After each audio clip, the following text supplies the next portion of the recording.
안녕하세요. 제임스 컨설팅 박정근입니다.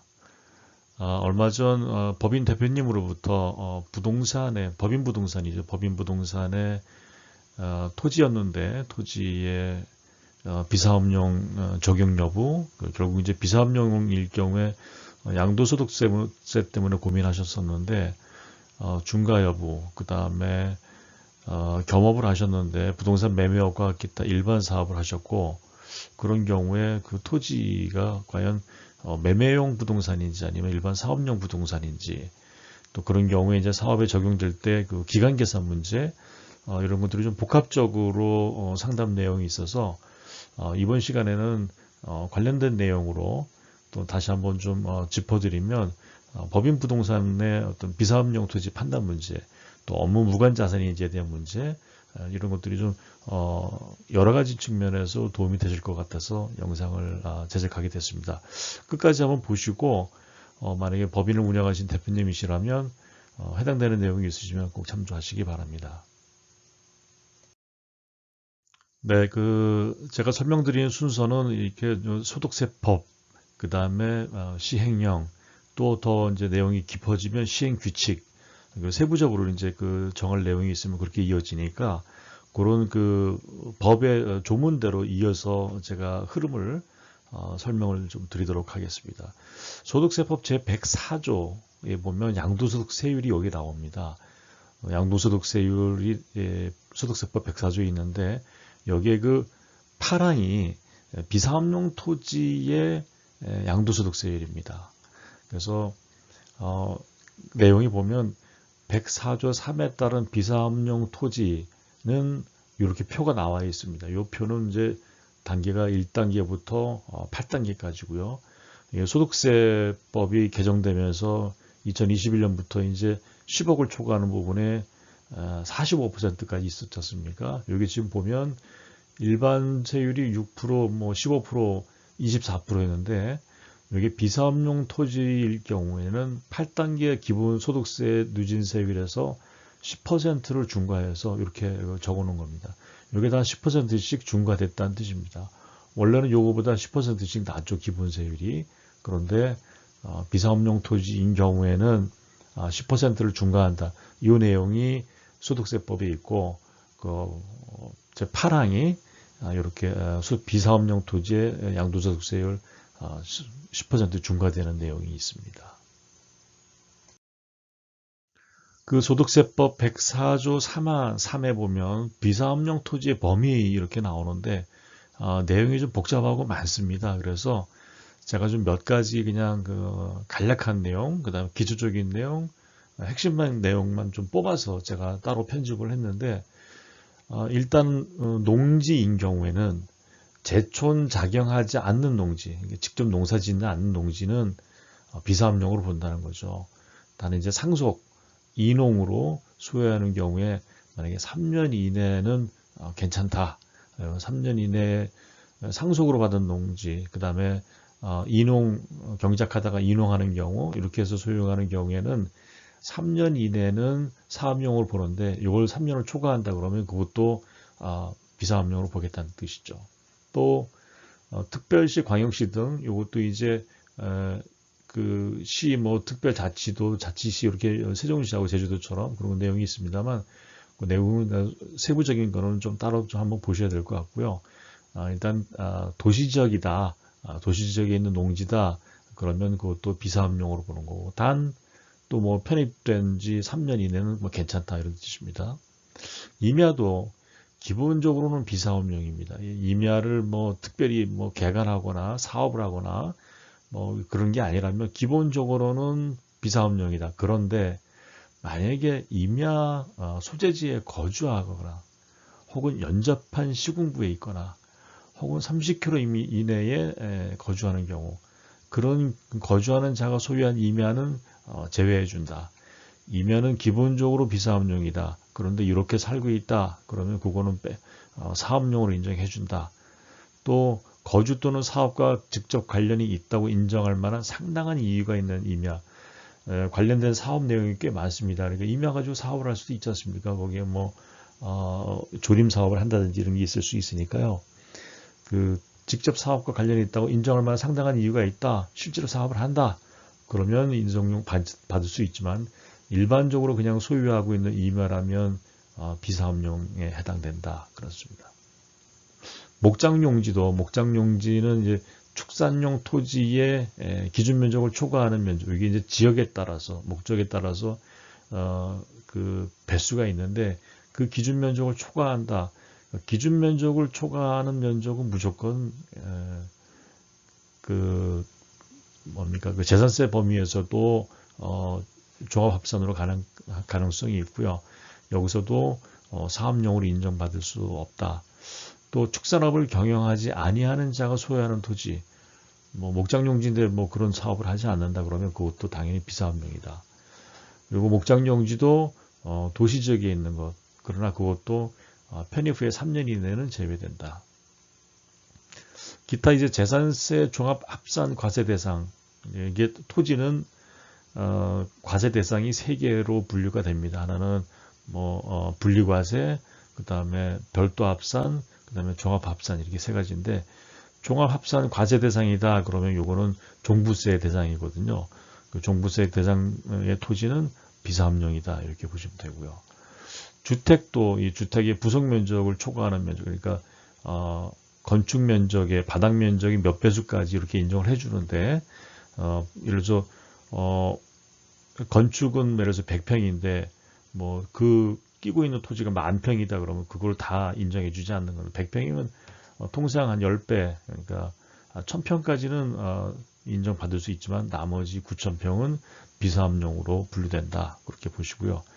별장 이런 것들은 상시 거주하는 집이 아니지 않습니까? 그러니까 이런 것들은 다 부속 토지가 비사업용으로 분류가 됩니다. 기타 비사업용 토지의 범위가 이 소득세법 제104조 3에 굉장히 복잡하게 내용이 많습니다. 그래서 필요하시면 요 세법 이 조항을 좀 참조하시면 될 것 같습니다. 네, 앞서 말씀드린 그 104조 3의 비사업용 토지 범위의 그 법 조문이 이렇게 되어 있습니다. 104조 제1항 제8호, 이게 아까 그 소득세율 중에서 비사업용 토지의 중과세의 그 별표 있지 않습니까? 그 세율입니다. 거기에서 얘기하는 비사업용 토지란 해당 토지를 소유하는 기간 중 대통령령으로 정하는 기간 동안, 만약에 이 기간 동안 만약에 비사업용이다 그러면 그게 해당된다는 뜻입니다. 그게 기간이 있다는 뜻이죠. 그래서 그 기간을 제가 설명을 해드리겠습니다. 네, 사실 오늘 설명드리는 그 강의 내용의 핵심은 바로 이 내용입니다. 그 기간이 비사업용 토지의 기간 기준, 그래서 요건 소득세법 시행령에 있습니다. 소득세법 시행령 168조의 6에 이런 내용이 나와 있는데 이게 무슨 뜻이냐면 앞서 말씀드렸던 농지, 그 다음에 임야, 목장용지, 기타 토지에 대해서 만약에 사업용으로 해당되지 않으면 그거는 비사업용 토지다 이렇게 했는데 그것도 기간이 있다는 겁니다. 기간 적용을 한다는 거죠. 그래서 한번 좀 헷갈리는 내용인데 이게 지금 노란색으로 쓴 거는 제가 직접 풀어서 써놓은 거고요. 흰색이 법조문 그대로입니다. 내용을 한번 읽어보면 다음 어느 각호에 해당하는 기간을 말한다.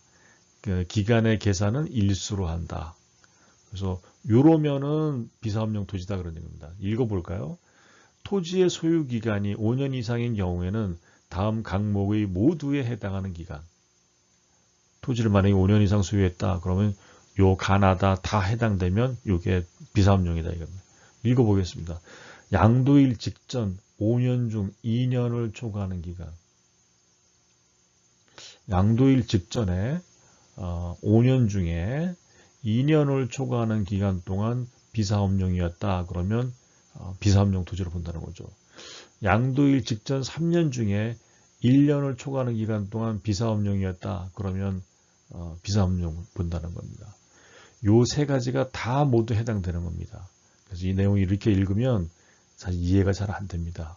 왜 이렇게 법은 원래 이렇게 쓰는 건지 모르겠는데 아니면 어디 다른 나라에서 베껴온 건지 모르겠는데 이걸 풀어서 제가 설명을 좀 드리면 5년 이상인 경우에 소유기간이요. 5년 이상인 경우에는 양도일 직전에 5년 중에 3년 이상 사업용으로 사용하거나 양도일 직전에 3년 중 2년 이상 사업용으로 사용하거나 또지는 소유 기간의 60% 이상을 사업용으로 사용하는 경우, 만약에 토지의 소유 기간이 5년인 경우에 요 셋 중에 하나만 해당되면 사업용입니다.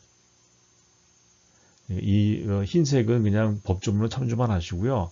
요 노란색 부분을 이해하시면 좋겠습니다.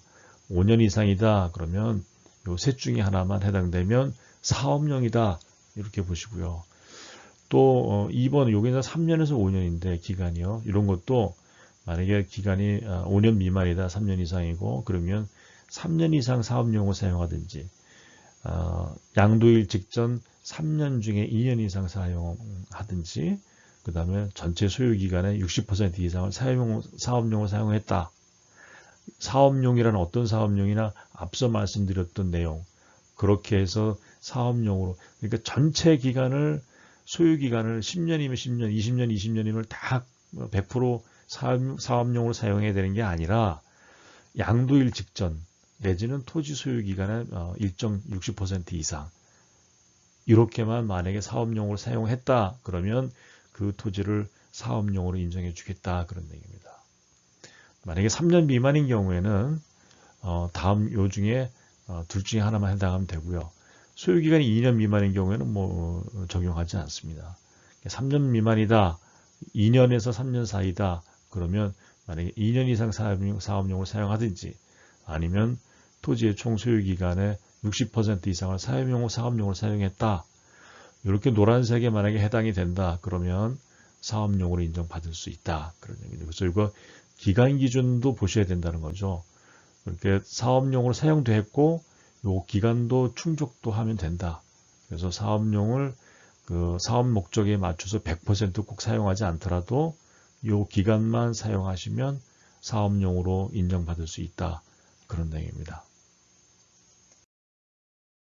더불어서 법인세법도 보겠습니다. 법인세법 제27조에 보면 업무와 관련 없는 비용의 손금 불산입, 업무와 관련이 없으면 비용으로 인정해주지 않겠다 이런 뜻이죠. 그 27조에 보면 그 업무와 관련 없는 비용의 손금 불산입에 1번에 해당 법인의 업무와 직접 관련이 없다고 인정되는 자산, 업무용 자산이 아니라는 얘기죠. 그거의 자산을 취득하거나 관리함으로써 생기는 비용 이런 것들은 비용에 넣지 마라. 뭐 비용으로 쓸 수는 있지만 비용으로 인정해 주지 않겠다. 그러면 결국 세금이 늘어나겠죠. 그래서 비업무용 자산에 대한 취득이나 관리하면서 생기는 비용은 손금의 비용에 들어가지 않는다는 겁니다. 그러면 요게 뭐냐 이거죠. 업무와 법인의 업무와 직접 관련이 없다고 인정되는 자산으로서 대통령령으로 정하는 자산 요게 뭐냐 이거죠. 이걸 한번 보겠습니다.